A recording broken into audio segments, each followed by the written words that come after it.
Bismillahirrahmanirrahim. Assalamualaikum warahmatullahi wabarakatuh.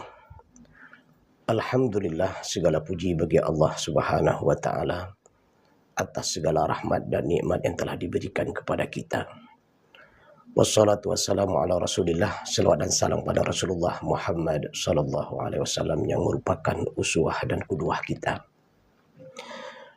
Para pendengar Pro 1 RRI Lusmawe, pemirsa RRI Digital Lusmawe, dan dimanapun berada yang dirahmati Allah Subhanahu wa ta'ala.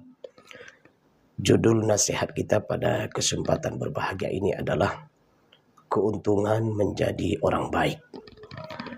Pada judul sebelumnya sudah kita bahas ciri-ciri orang terbaik, dan pada pertemuan setelahnya juga sudah kita bahas bagaimana faktor agar kita menjadi orang terbaik. Dan insya Allah pada kesempatan ini kita akan membahas keuntungan menjadi orang yang baik atau terbaik. Secara umum ada dua keuntungan menjadi orang terbaik. Yang pertama adalah keuntungan di dunia, dan yang kedua adalah keuntungan di akhirat. Semoga materi singkat yang kita sampaikan ini menggugah kita tetap dan menjadi orang yang terbaik insya Allah. Keuntungan di dunia adalah dicintai oleh Allah Subhanahu wa ta'ala. Ini yang pertama. Sebagaimana Allah berfirman dalam surah Al-Baqarah ayat 195. Allah berfirman, Innallaha yuhibbul muhsinin. Sesungguhnya Allah Subhanahu wa ta'ala mencintai orang-orang yang berbuat baik. Masya Allah. Ini nikmat terbesar yang dirasakan oleh orang yang senantiasa menjadi orang baik. Allah mencintai orang yang berada dalam kebaikan. Subhanallah. Ketika Allah sudah mencintai orang-orang yang berbuat baik, maka selanjutnya adalah dia menjadi orang yang senantiasa mendapatkan bimbingan dari Allah Subhanahu wa ta'ala. Inilah nikmat terbesar bagi orang yang berbuat baik, dicintai Allah, mendapatkan bimbingan Allah. Ketika seseorang mendapatkan bimbingan Allah Subhanahu wa ta'ala, maka hidupnya akan terarah. Betapa banyak orang yang menjalani kehidupan, tapi dia tidak merasakan perjalanan hidupnya di jalan yang benar. Bisa saja dia belok ke sebelah kiri atau belok ke jalan-jalan yang salah. Nah, kenapa ini bisa terjadi? Karena orang tersebut tidak mendapatkan cinta Allah Subhanahu wa ta'ala.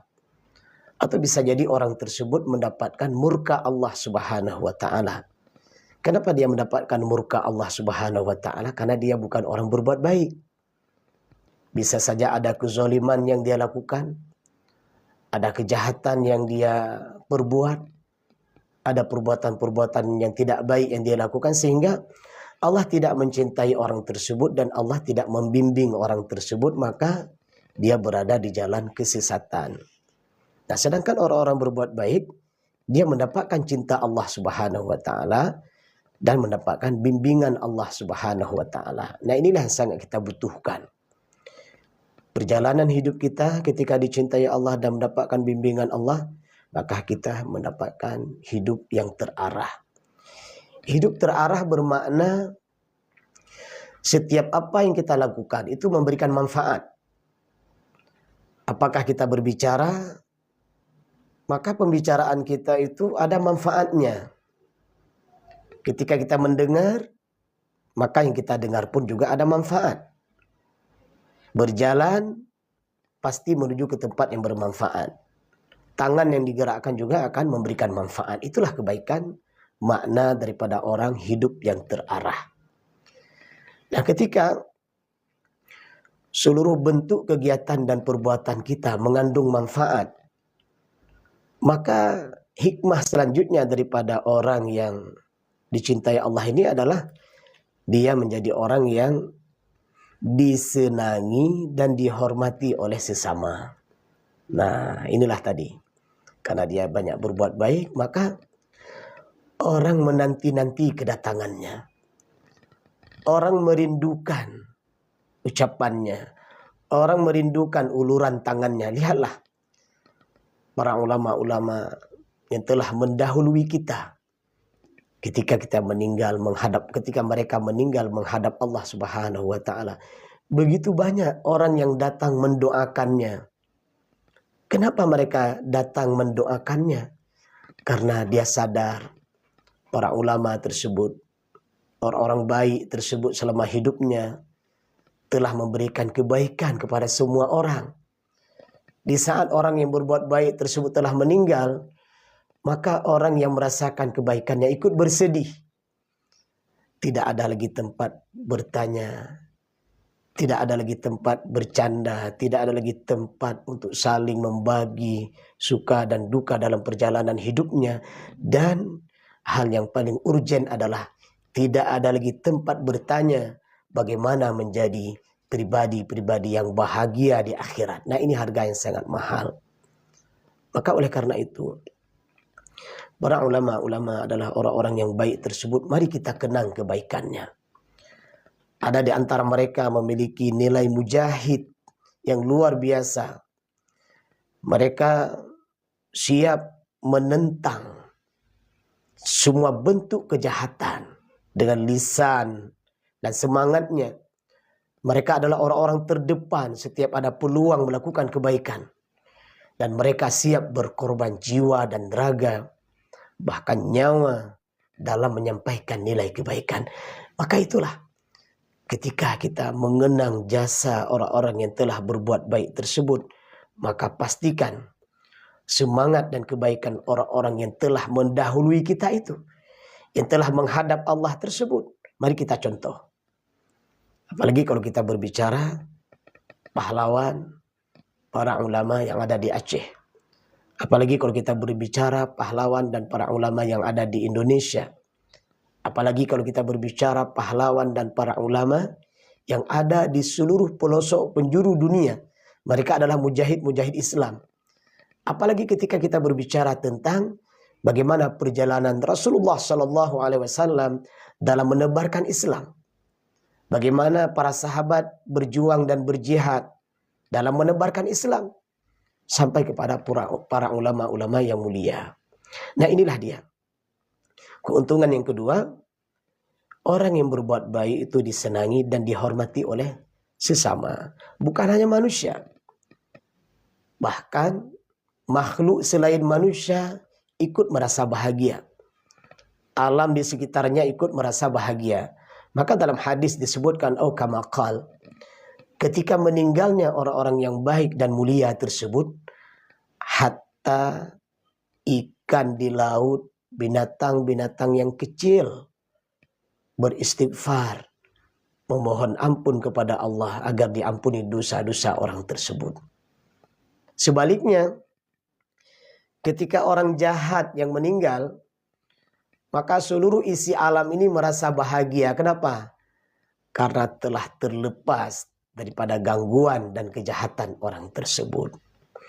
Mari kita lihat sebuah hadis Rasulullah SAW, hadis riwayat Tirmidzi. Orang mukmin yang bergaul dengan manusia dan bersabar atas gangguan mereka lebih besar pahalanya daripada mukmin yang tidak bergaul dengan manusia dan tidak sabar atas gangguannya. Masya Allah. Ketika kita bergaul dengan sahabat-sahabat kita, ketika kita bergaul dengan teman-teman kita, pasti ada kekurangan, ada kelebihan. Ada kala mungkin pembicaraannya menyakitkan hati kita. Ada kala sikapnya itu mungkin tidak sesuai dengan keinginan kita. Nah, bagaimana hadis Rasulullah di sini disebutkan? Orang mukmin yang bergaul sabar atas kekurangan mereka itu, maka Rasulullah mengatakan itu lebih besar pahalanya daripada orang mukmin yang tidak bergaul dan tidak sabar dengan kondisi temannya. Nah, ini hadis surat Tirmizi. Jadi orang yang berbuat baik itu disenangi, dicintai, dihormati, dirindukan, kedatangannya dan kehadirannya. Itulah orang yang berbuat baik mendapatkan keuntungan. Yang ketiga, orang berbuat baik tersebut hidupnya tenang dan bahagia. Nah, ini luar biasa. Jadi orang berbuat baik itu hidupnya tenang, adem, ayem, hatinya merasa bahagia. Kemudian semua nikmat yang telah Allah berikan dia merasa cukup. Pangkat dan jabatan apapun yang dia miliki dia merasa tenang. Berapapun jumlah rezeki yang dia dapat dalam perjalanan hidupnya, itu merasa bahagia dia terima dengan qanaah. Nah, itulah orang-orang yang berbuat baik hidupnya tenang dan bahagia. Dan dia sadar semua harta, pangkat dan jabatan yang dia dapat tersebut adalah didapatkan dengan cara halal dan baik. Nah, ini harus difahami. Jadi berbeda dengan orang berbuat jahat. Hidupnya tidak tenang. Resah, gelisah, galau, entah apa-apa lagi namanya. Nah, kenapa mereka itu tidak tenang hidupnya? Karena mereka mendapatkan segala sesuatu dengan jalan yang haram dan jalan yang tidak baik.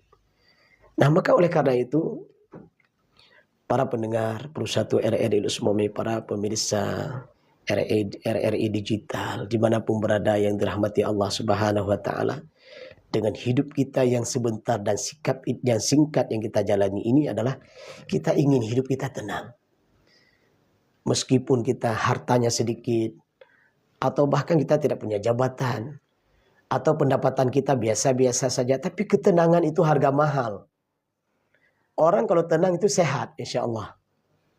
Ya. Hidupnya tenang, insya Allah akan sehat. Kenapa? Sehat itu hadir ketika seseorang itu bahagia. Jadi pakar kesehatan juga membuktikan ketika orang itu bahagia, maka dia lebih sehat. Tapi orang yang berpenyakit dalam hatinya, nah ini peluang hidupnya lebih banyak sakitnya. Meskipun secara fisik dia bugar, segar. Tetapi kalau hidupnya tidak tenang, pikirannya resah dan gelisah, hatinya kacau, nah itu tidak akan memberikan kesehatan kepada dirinya. Apalagi yang insya Allah sebentar lagi kita akan memasuki bulan suci Ramadan yang sangat kita rindukan. Mudah-mudahan sebelum Ramadan datang kita sudah tenang hidup kita. Sebelum Ramadan datang kita sudah bahagia. Dan bahagia ini tidak lain adalah karena kita ingin berjumpa dengan Ramadan. Jadi hidup tenang dan bahagia akan didapatkan oleh orang-orang yang berbuat baik. Yang keempat, orang-orang yang berbuat baik ini mendapatkan pertolongan dari Allah Subhanahu Wa Taala. Sebagaimana dalam sebuah hadis riwayat Muslim, "Wallahu fi auni al-'abdi ma dama al-'abdu fi auni akhihi." Allah senantiasa menolong seorang hamba, yang hamba tersebut senantiasa menolong saudaranya. Lihatlah, perhatikan, renungkan. Bagaimana hadis Rasulullah ini? Ternyata pertolongan Allah itu akan datang beriring, seiring, berbanding lurus dengan semangat kebaikan yang kita lakukan kepada saudara-saudara kita. Kita berbuat baik kepada saudara kita dengan lisan kita. Berbuat baik kepada saudara kita dengan tangan kita, dengan apa yang kita miliki, walaupun hanya dengan memberikan senyum. Intinya, semua perbuatan baik yang kita lakukan pada diri kita, pada keluarga, pada masyarakat, pada bangsa, agama, dan negara, maka semua perbuatan baik tersebut akan memudahkan dan mendatangkan pertolongan Allah Subhanahu Wa Taala. Kemudian yang selanjutnya adalah keuntungan di akhirat. Yang pertama, dilipat gandakan pahala sebagaimana dalam surah Al-An'am, "Man jaa'a bil hasanati falahu asyru amsalihha." Barang siapa yang melakukan sebuah kebaikan, maka baginya itu 10. Nanti dalam hadis yang lain atau dalam ayat yang lain ada yang 100, ada yang 700. Dan bahkan subhanallah, beramal baik di bulan suci Ramadan itu pahalanya bukan 1, bukan 2, bukan 10, bukan 100, tapi ibadah puasa yang dilaksanakan di bulan suci Ramadan dan semua kebaikan yang dilakukan di dalamnya itu pahalanya langsung dibalas oleh Allah tak terhingga. Masya Allah. Inilah yang kita harapkan. Saat hamba berada di akhirat, saat seorang hamba berada di padang mahsyar, saat seorang hamba di yaumil hisab, di hari perhitungan, saat seorang hamba berada di yaumul jaza, di hari pembalasan, dan saat seorang hamba melihat surga dan neraka, di situ yang terbayang adalah apakah dengan amal soleh yang kulakukan selama hidup di dunia Allah masukkan aku ke surga, atau sebaliknya dengan amal salah dan amal jahat yang aku lakukan di dunia justru Allah masukkan aku ke dalam neraka. Maka oleh karena itu, kesempatan hidup yang diberikan ini betul-betul kita gunakan adalah dalam rangka menjadi orang baik, dan kita ingin mendapatkan pahala yang berlipat di hari akhirat nanti.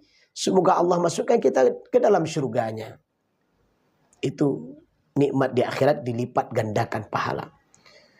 Banyak sekali dalam hadis-hadis Rasulullah disebutkan bagaimana orang-orang baik, bahkan para mujahid, orang-orang yang syahid, saat mereka mendapatkan balasan dari Allah yang luar biasa, apa keinginan mereka? Masya Allah. Ini sudah sering disampaikan, saya hanya mengulang saja. Ketika mereka melihat pahala syahid yang luar biasa, mereka mengatakan kepada Allah, "Ya Rabb, hidupkan saya ke dunia dan syahidkan lagi. Hidupkan saya ke dunia dan syahidkan lagi." Kenapa mereka mengatakan begitu? Karena sesungguhnya semua amal soleh yang mereka lakukan yang bernilai pahala syahid itu ternyata balasannya luar biasa, dan mereka ingin lebih baik lagi dari itu. Keuntungan yang kedua di akhirat nantinya adalah dihindarkan dari azab dan dosa. Nah, ini luar biasa. Faman zuhziha 'anil nar wa udkhilal jannah. Orang-orang yang beramal baik, maka faman zuhziha 'anil nar, dia dihindarkan dari api neraka, dijauhkan dari neraka, kemudian wa udkhilal jannah, dan dimasukkan ke dalam surga Allah Subhanahu wa taala, faqad faz. Itulah orang beruntung. Ternyata orang beruntung itu, beruntung yang sebenarnya itu adalah ketika seseorang di akhirat nanti dihindarkan dari api neraka dan dimasukkan ke dalam surga. Itulah beruntung yang sebenarnya. Itulah pemenang sejati yang sebenarnya. Sedangkan semua kemenangan dan piala-piala, trofi apapun yang kita dapatkan di dunia itu hanya sebentar. Tetapi piala yang sebenarnya adalah, kemenangan yang sejati sebenarnya adalah ketika kita di akhirat dimasukkan ke surga dan dihindarkan dari api neraka. Tapi perlu diingat, untuk mendapatkan surga Allah itu tiketnya ada di dunia. Maka manfaatkan di dunia menjadi orang baik. Kemudian yang terakhir adalah keuntungan di akhirat, dimasukkan ke dalam surga dengan segala kemuliaan. Allah berfirman, Ashabul Jannah. Penghuni-penghuni surga itu adalah lebih baik tempatnya dan lebih bagus aksesorisnya. Masya Allah. Dalam surat Furqan itu Allah sebutkan. Bukankah dalam perjalanan hidup di dunia kita ingin tempat yang terbaik? Dalam sebuah perjalanan yang kita lakukan pasti kita ingin menginap di hotel terbaik, penginapan terbaik, kemudian juga seluruh sarana terbaik itu di dunia. Tapi lihatlah di akhirat, Allah berikan tempat tinggal terbaik dan aksesoris terbaik. Di mana? Di dalam surga. Bagaimana untuk mendapatkan surga? Harus menjadi orang yang muhsinin, orang-orang yang berbuat baik. Masya Allah. Para pendengar Pro1 RRI Lusmawe, para pemirsa digital, RRI digital yang dirahmati Allah Subhanahu wa taala. Ternyata berbuat baik itu sangat mudah. Sebagaimana dalam sebuah hadis Rasulullah, apa kata Rasul? Semua umatku itu akan masuk surga, illa man aba, kecuali yang tidak mau. Nah, itu yang tidak akan masuk surga. Maka oleh karena itu, kesempatan hidup di dunia sekali lagi, mari kita gunakan sebaik-baiknya dengan sebuah target, menjadi orang baik, beramal terbaik, ya insya Allah kita mendapatkan kebaikan di dunia, dan insya Allah kita akan mendapatkan kebaikan di akhirat nantinya dengan dimasukkan ke dalam surga Allah Subhanahu wa taala. Semoga bermanfaat. Alhamdulillahirabbil alamin. Subhanakallahumma wa bihamdik asyhadu an la ilaha illa anta astaghfiruka wa atubu ilaika. Assalamualaikum warahmatullahi wabarakatuh.